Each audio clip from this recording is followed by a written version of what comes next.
Bem-vindos à nossa aula sobre as células, no caso, as células animais. Todos os seres vivos que existem no planeta, sejam eles plantas, sejam eles bactérias, sejam eles animais e também o ser humano, que também é um tipo de animal.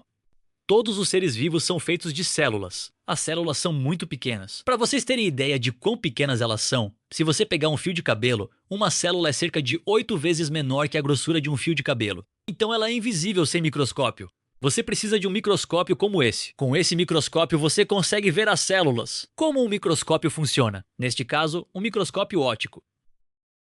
Aqui tem uma luz. O microscópio tem umas lentes que concentram a luz. A luz passa por uma lâmina de vidro. Em cima dessa lâmina de vidro fica o que você quer observar. Por exemplo, um pedaço de pele. Depois a luz passa por essa pele e entra nessa objetiva aqui, que é tipo uma lente. Depois passa por um espelho e por um prisma que tem lá dentro do microscópio. Depois, aqui tem outra lente. E depois vai para o olho humano. Então, é mais ou menos assim que o microscópio óptico funciona. Essa aqui é a lâmina. A lâmina aqui.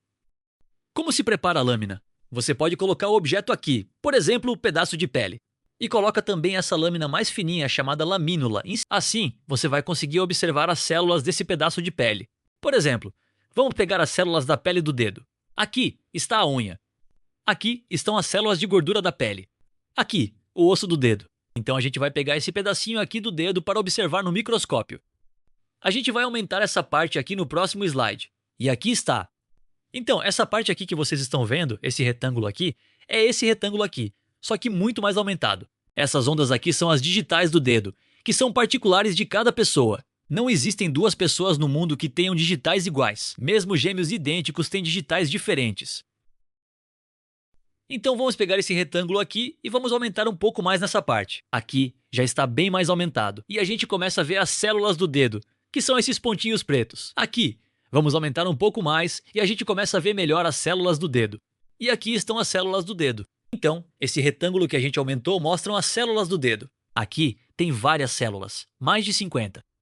Mas um dedo inteiro é feito de quantas células? É feito de milhões de células, ou até bilhões de células. Os cientistas estimam que um corpo humano adulto tenha 30 trilhões de células. Tudo no corpo humano é feito de células, inclusive os dentes, os ossos, tudo mesmo.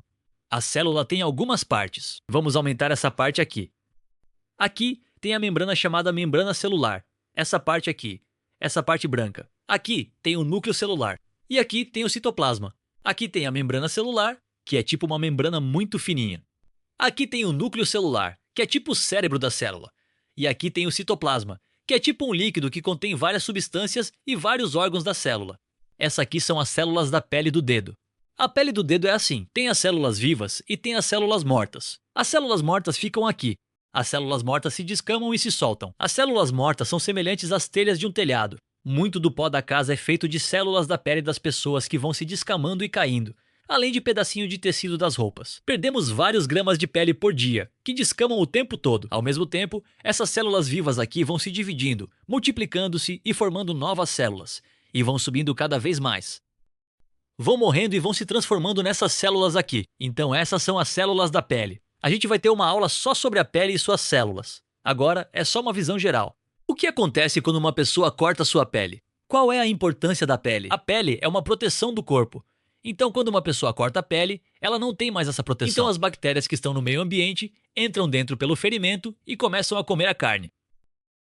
As bactérias são micro-organismos muito pequenos, menores do que a gente consegue ver. Isso gera uma inflamação, que é quando o ferimento fica vermelho e inchado. E isso gera pus. O pus é um material esbranquiçado que fica nos cortes e feridas. O pus é feito de bactérias mortas e células de defesa do corpo mortas. São os mortos em batalha. A pele também pode absorver substâncias, pois ela é tipo uma esponja. Se você colocar um creme na pele, logo esse creme desaparece. Por que ele desaparece? Foi absorvido pela pele. Então, como a pele absorve substâncias, você nunca pode colocar veneno em cima de sua pele. Se você for colocar gimo cupim numa madeira, você tem que usar luvas. Assim, caso o veneno cair na sua mão, ele não conseguirá entrar em sua pele e em seu corpo. Outro tipo de células são as células reprodutivas. Aqui, vemos o óvulo de uma mulher. Claro que só poderia ser de uma mulher, pois o homem produz espermatozoides e não óvulos. Aqui nós vemos um espermatozoide, logicamente produzido por um homem. Qual é maior, o óvulo ou o espermatozoide? Logicamente, o óvulo é muito maior. Aliás, o óvulo é a maior célula do corpo humano. É do tamanho da ponta de um alfinete e consegue ser visto sem microscópio. a mulher libera um óvulo por mês. Então, uma vez por mês, a mulher libera um óvulo. Quem libera o óvulo, na verdade, é o ovário, que fica lá dentro do sistema reprodutivo da mulher. Esse óvulo vem viajando por aqui, que é chamado trompa de falópio. E isso a gente vai aprender mais tarde. E vai parar no útero. É no útero que vai crescer o embrião. Aqui está mostrando direitinho como que acontece. Todos nós já fomos uma célula um dia. Uma vez por mês, a mulher libera um óvulo. Isso é chamado ovulação. Aqui está o óvulo. Esse óvulo vem viajando por essa trompa de falópio aqui, que é essa parte aqui do sistema reprodutor feminino. É na trompa de falópio que acontece a fecundação. Aqui está o ovário. O ovário libera um óvulo. Esse óvulo vem viajando por aqui. Se por acaso o homem liberar espermatozoides no canal vaginal da mulher, os espermatozoides entram no útero e vão subindo. Os espermatozoides levam várias horas para subir isso aqui. Os espermatozoides entram por aqui porque eles sentem o cheiro do óvulo. Eles entram pela trompa de falópio. E aqui eles se encontram. Os espermatozoides se encontram com o óvulo. Então aqui eles estão se encontrando. Para quem não percebeu, essa parte é a mesma que essa. Só que nessa figura, a gente está vendo só essa parte aqui. Então aqui, o espermatozoide vai se encontrar com o óvulo, vai entrar no óvulo e vai fecundar ele. Quando o espermatozoide entra no óvulo, o óvulo se fecha e não deixa mais nenhum espermatozoide entrar. Então esse óvulo foi fecundado e já é uma pessoa de uma célula só. Essa pessoa de uma célula só é chamada zigoto. Então, o zigoto vai continuar seu percurso. Esse zigoto depois vai se dividir em 2 células. Depois vai se dividir em 4. Depois vai se dividir em 8. Depois vai se dividir em 16. E depois vai formar uma bolinha de células. Essa bolinha de células vai se grudar na parede do útero aqui. Essa é a parede do útero. E esse embrião vai começar a se desenvolver aqui, até se transformar num bebê. Todos nós então já fomos um óvulo, um zigoto e uma bolinha de células. E como as células se multiplicam? Elas se dividem. Então aqui tem uma célula. Aqui a célula está se dividindo e aqui tem 2 células. Aqui está mostrando a divisão das células. A todo momento tem células se dividindo no corpo.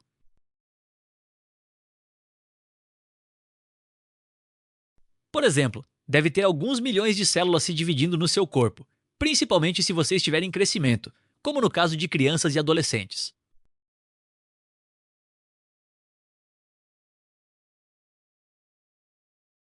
As células do cérebro. Aqui vemos um cérebro real. Se você examinar um pedacinho do cérebro no microscópio, você verá que o cérebro é feito de células. Este é um cérebro humano cortado ao meio. Esse cérebro tem uma coisa estranha. Isso aqui não é comum. Isso aqui é um tumor. Depois a gente verá o que é um tumor. Essa aí é a superfície do cérebro humano.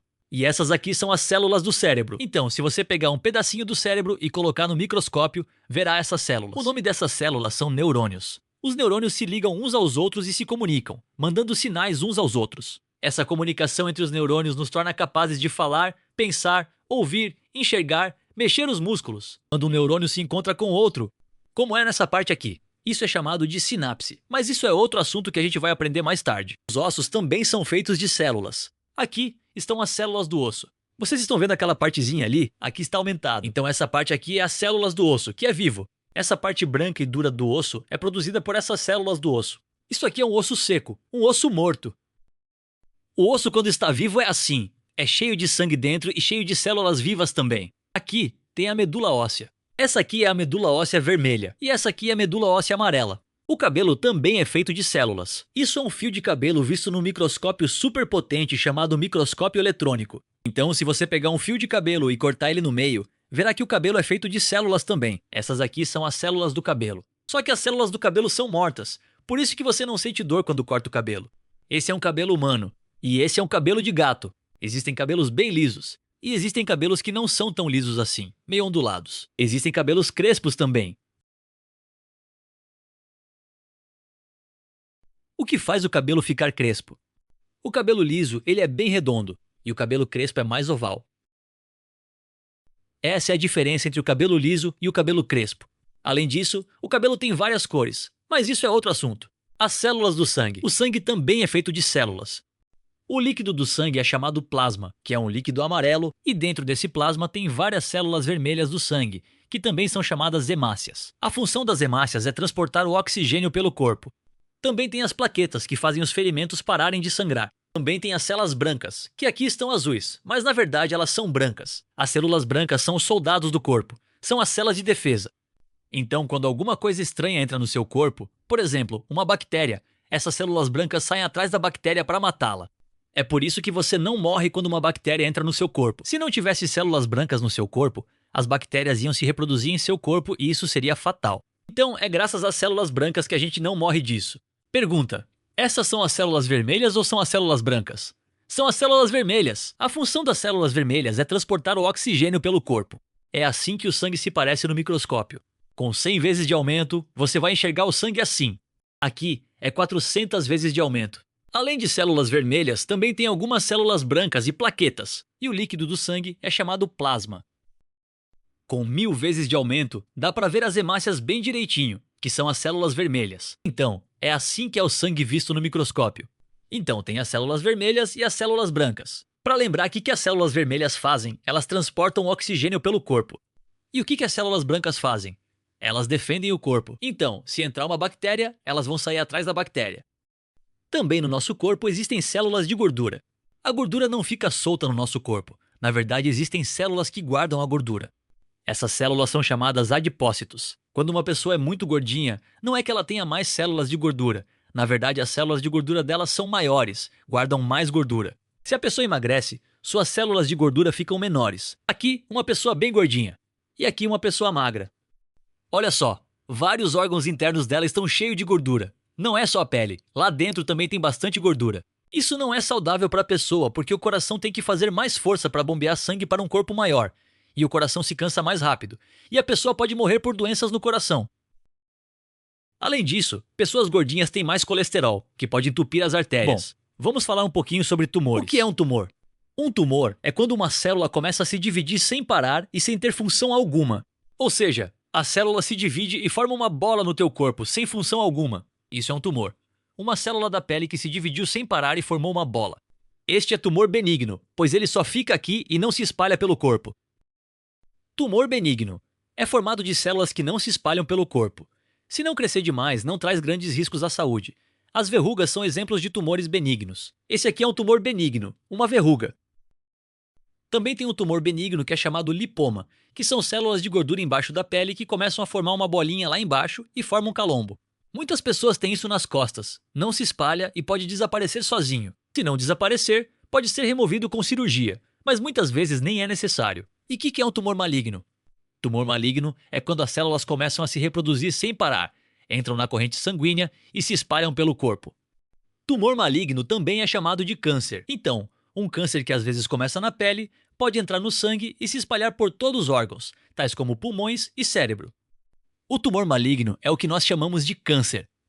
As células de defesa do corpo estão a todo momento procurando tumores para matá-los, mas nem sempre as células de defesa do corpo conseguem matar todas as células de tumor. Se a pessoa estiver com defesas do corpo em baixa, as células do câncer podem se proliferar e se espalhar. Isso é chamado de metástase. Tumor maligno também é chamado de câncer. O tumor maligno acontece quando as células do tumor podem ser levadas pelo sangue para outras partes do corpo e começam a se multiplicar lá, espalhando câncer por todo o corpo. O perigo de um câncer de pele é que ele pode se espalhar por todo o corpo e ser fatal. Então, se você vir um câncer de pele, tem que tirar, porque senão ele vai se espalhar pelo corpo inteiro. Na parte de cima dessa imagem estão exemplos de câncer de pele.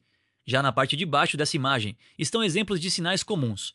Quais as diferenças entre eles? A primeira diferença é que o câncer de pele não é redondinho nem oval. Ele tem um formato irregular, como um ovo frito.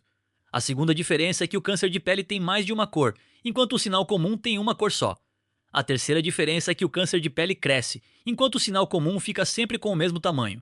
As 5 primeiras imagens da parte de cima mostram um tipo de câncer de pele muito agressivo, chamado melanoma. Já as 2 últimas imagens da parte de cima mostram um outro tipo de câncer de pele, chamado carcinoma, que parece um machucado, só que nunca cura. Esse menino teve um câncer chamado leucemia, que é um tipo de câncer das células que produzem as células do sangue e que ficam dentro dos ossos. Leucemia é um câncer comum em crianças. Então a pessoa não perde seus cabelos devido ao câncer, e sim devido aos medicamentos contra o câncer. A foto da esquerda é durante o tratamento, e a foto da direita é após a cura total. Existem alguns hábitos que podem favorecer o aparecimento do câncer, tais como estar sempre estressado e sem descansar, comer excessivamente alimentos industrializados, frituras e carne em excesso, não dormir o suficiente, usar drogas, álcool ou cigarro. Além disso, o câncer também tem mais chance de aparecer em quem tem muitos parentes com câncer, pois alguns tipos de câncer são hereditários. Existem mais de 200 tipos diferentes de células no corpo humano, tais como células musculares, células do sangue, células dos ossos, células reprodutivas, neurônios, etc. Pergunta: por que uma pessoa fica cheia de rugas? É porque as células da pele começam a não produzir mais as proteínas que elas formavam quando a pessoa era mais jovem. O que são células-tronco? Células-tronco são células que podem se transformar em qualquer tipo de célula do nosso corpo, novinhas em folha. Tá, parece até mentira, mas os cientistas agora estão tentando um tratamento para usar células-tronco e gerar células que formem as mesmas substâncias que existiam na pele. Veja a reportagem. Parece até mentira, mas ao invés de envelhecer, a pele começa a ficar... Parece até mentira, mas ao invés de envelhecer, a pele começa a ficar cada vez mais jovem. É verdade, Adriana. Uma nova técnica aprovada pela Agência Nacional de Vigilância elimina rugas e outras manchas usando células-tronco do próprio paciente. Vamos ver. Em cada ponto do rosto, uma injeção. Foram seringas assim que deixaram a pele de Vera tão esticadinha. E não é botox, não. A novidade é uma terapia estética com células-tronco. É uma coisa natural, isso que eu acho bom, porque não fica aquela coisa forçada, ficou mais firme e mais viçosa. Um pedacinho de pele com cerca de 2 centímetros é retirado do paciente e encaminhado para um laboratório. Células que regeneram a pele e produzem colágeno se multiplicam. Em 6 semanas, formam-se 30 milhões de fibroblastos. O material é injetado no rosto, pescoço e mãos do paciente. Nós conseguimos um rejuvenescimento através de um método regenerativo. O benefício maior que nós temos observado é na região ao redor dos olhos, na pálpebra inferior, em volta dos lábios, no contorno do rosto, no pescoço e nas mãos. O tratamento foi aprovado pela Anvisa. A aplicação é feita em consultório e sem anestesia. Não há risco de rejeição, já que as células-tronco injetadas foram extraídas do próprio paciente. Em áreas do corpo onde a plástica é praticamente impossível, os resultados são bem evidentes. Essa é uma mão envelhecida pelo tempo, com flacidez. E aqui, depois de 2 sessões, nós percebemos a melhora da textura e da firmeza da pele. O tratamento ainda é caro, entre 8 e 10 mil reais. A maior vantagem é a duração dos efeitos, até 4 anos. E o resultado é progressivo. Ao ver as fotos antigas, Mara se lembra das marcas no rosto que deixou para trás. O que mais me incomodava era a flacidez, que eu tinha próxima da bochecha e um pouquinho de flacidez próximo aos olhos. Agora, como eu já estou sentindo o efeito há 20 dias, eu acho que está mais natural, está uma pele mais viçosa. Aos 45 anos, Mara fez as pazes com o espelho. É que nos próximos 4 anos, o caminho será inverso. Em vez de envelhecer, a pele dela vai aparentar, dia após dia, mais juventude. Vai rejuvenescer. Já rejuvenesci. Envelhecer, a gente, todo mundo, né? Vai envelhecer. Mas você pode envelhecer bem, né? Agora, a gente vai ver um pouquinho sobre os tipos de microscópio. Tem o microscópio óptico, que nós vimos há pouco tempo. Ele mostra as células mais ou menos assim. Aqui vemos células vermelhas e uma célula branca do sangue. Também existe o microscópio eletrônico, que consegue aumentar os objetos muito mais. Se o microscópio óptico consegue aumentar até 1000 vezes, o microscópio eletrônico aumenta milhões de vezes. Esta é uma foto de uma célula tirada por um microscópio eletrônico. Aqui, o núcleo da célula. Aqui, o citoplasma cheio de órgãos da célula. Também tem o microscópio eletrônico de transmissão, que vê as superfícies dos objetos. Esse de varredura vê por dentro do objeto. E esse aqui vê a superfície dele. Através do microscópio eletrônico, os cientistas descobriram que a célula tem vários órgãos lá dentro. Isso, a gente vai estudar em outra aula. Vamos aprender o que esses órgãos fazem.